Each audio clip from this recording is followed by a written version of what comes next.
Bossing, alam mo ba kung ano yung mas nakakatakot? Yung hindi ka nagplano about your retirement.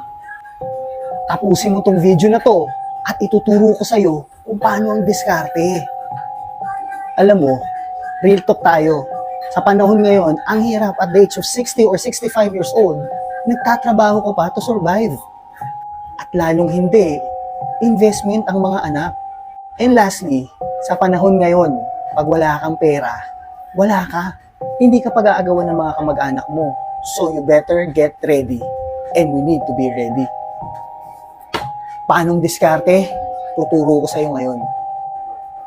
Kailangan nating magplano as early as possible. Insure yourself, invest, save, or kung kaya mong magtayo ng maliit na business na kaya mong gampanan habang may full-time na trabaho ka to earn extra income.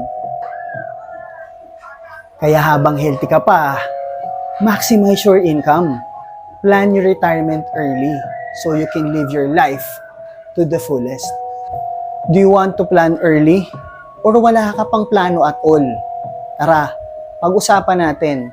Again, my name is Paolo, your trusted financial advisor na hindi magsasawang magpaalala kung gaano kahalaga ang life insurance. Yun lang, paalam!